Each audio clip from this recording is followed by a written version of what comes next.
Subscribe ಮಾಡಿ bell ಐಕಾನನ್ನು click ಮಾಡಿ. ನವಗ್ರಹ ರಥಗಳು. ಶ್ರೀ ಗರುಡನೀತಿ.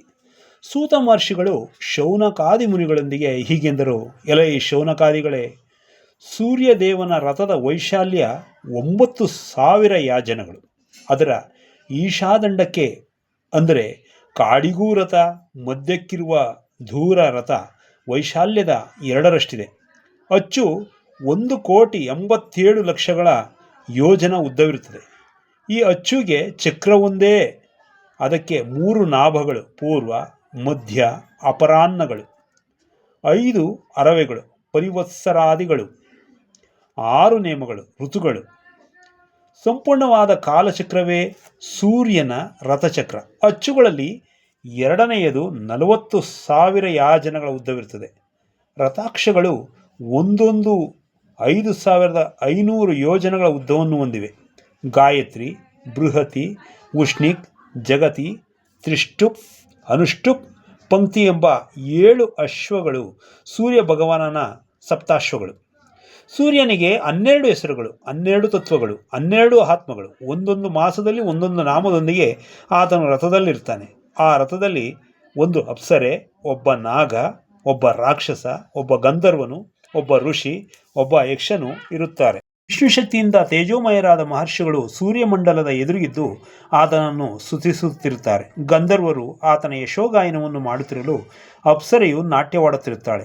ವಾಲಕಿಲ್ಯರೆಂಬ ಮುನಿಗಳು, ಯಕ್ಷ, ರಾಕ್ಷಸ, ನಾಗರು ರಥವನ್ನು ಸುತ್ತುವರೆದಿದ್ದು ಆತನಿಗೆ ರಕ್ಷಣೆಯನ್ನು ಕಲ್ಪಿಸುತ್ತಿರುತ್ತಾರೆ. ಚಂದ್ರರಥಕ್ಕೂ 3 ಚಕ್ರಗಳಿವೆ. ಆತನ ಕುದುರೆಗಳು ಕುಂದ ಪುಷ್ಪ ಬಣ್ಣದಲ್ಲಿ ಬಿಳುಪಾಗಿರುತ್ತವೆ. ಅವುಗಳ ಸಂಖ್ಯೆ 10. ಚಂದ್ರನ ಪುತ್ರನಾದ ಬುಧನ ರಥವು ನೀರು ಬೆಂಕಿಯನ್ನು ಬೆರೆಸಿದ ದ್ರವ್ಯದಿಂದ ತಯಾರಿಸಲಾಗಿರುತ್ತದೆ. ಅದು ಗೋಧಿ ಬಣ್ಣದಲ್ಲಿದ್ದು ವಾಯುವೇಗದೊಂದಿಗೆ ಓಡುವಂತಹ 8 ಕುದುರೆಗಳಿರುತ್ತವೆ. ಶುಕ್ರನ ಮಹಾರಥವು ಸೈನ್ಯ ಬಲಯುಕ್ತನಾಗಿ ಅನುಕರ್ಣ, ರಥದ ಕೆಳಗಿರುವ ದೃಢವಾದ ಮರ ಹಾಗೂ ಅಡ್ಡ ಹಾಸಿರುವ ಕಟ್ಟಿಗೆಗಳಿಂದ ಎತ್ತರವಾದ ಶಿಖರದಿಂದ ಪತಾಕದಿಂದ ಹೆಚ್ಚು ಬಲ ವೇಗವುಳ್ಳವಂತಹ ಅಶ್ವಗಳಿಂದ ಶೋಭಿಸುತ್ತಿರುತ್ತದೆ. ಭೂಮಿಯ ಪುತ್ರನಾದ ಮಂಗಳ ರಥವು ಅಗ್ನಿಯಲ್ಲಿ ಪ್ರಜ್ವಲಿಸುತ್ತಿರುವ ಚಿನ್ನದ ಬಣ್ಣದೊಂದಿಗೆ ಹೊಳೆಯುತ್ತಿರುತ್ತವೆ.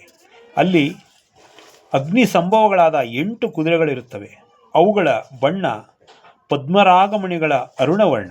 ಬೃಹಸ್ಪತಿಯ ಸ್ವರ್ಣರಥದ ಮೇಲೆ 7 ಪಾಂಡುರ ಬಣ್ಣ, ಬಿಳುಪು, ಅರಿಶಿಣ ಬೆರೆಸಿದ ಬಣ್ಣ ಪ್ರಕಾಶಿಸುತ್ತಿರುವ ಕುದುರೆಗಳನ್ನು ಕಟ್ಟಿಕೊಂಡು ಪ್ರಯಾಣಿಸುತ್ತಾ ವರ್ಷಕ್ಕೊಂದು ರಾಶಿಯಲ್ಲಿ ಇರುತ್ತಾನೆ.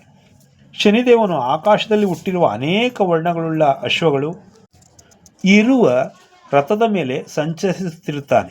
ತುಂಬ ನಿಧಾನವಾಗಿ ಚಲಿಸುತ್ತಾ ಇರುತ್ತಾನೆ. ರಾಹುವಿನ ರಥಾಶ್ವಗಳು 8. ಅವು ಧೂಸರ ವರ್ಣ. ಪಾಂಡುರ ವರ್ಣದಲ್ಲಿ ಅರಿಶಿನ ಬಣ್ಣವನ್ನು ಸ್ವಲ್ಪ ಬೆರೆಸಿದರೆ ಉಂಟಾಗುವ ಬಣ್ಣದಲ್ಲಿರುತ್ತದೆ. ಅವು ಒಮ್ಮೆ ಚಲಿಸಲು ಮುಂದಾದರೆ ಮತ್ತೆ ನಿಲ್ಲುವುದಿಲ್ಲ. ಕೇತುವಿನ ರಥಕ್ಕೂ ಸಹ 8 ಕುದುರೆಗಳಿರುತ್ತವೆ. ಅವು ದ್ರಾಕ್ಷಾರಸದಂತೆ ಅರುಣಕಾಂತಿಯಿಂದ ಪ್ರಕಾಶಿಸುತ್ತಿರುತ್ತವೆ. ಇವುಗಳ ವೇಗವು ವಾಯುವೇಗವನ್ನು ಮೀರಿರುತ್ತದೆ. ಈ ವಿಧವಾಗಿ ವಿಷ್ಣುವಿನ ವಿಶ್ವರೂಪದಲ್ಲಿ ಭಾಗವಾದ ಭೂಮ್ಯಾಕಾಶಗಳಲ್ಲಿ ಆತನ ಆದೇಶದಂತೆಯೇ ಈ ರಥಗಳು ಪರಿಭ್ರಮಿಸುತ್ತಾ ನವಗ್ರಹಗಳು, ಮಾನವರ, ದೇವತೆಗಳ ಜಾತಕಗಳನ್ನು ಬದಲಾಯಿಸುತ್ತಾ ಸಂಚರಿಸುತ್ತಿರುತ್ತವೆ.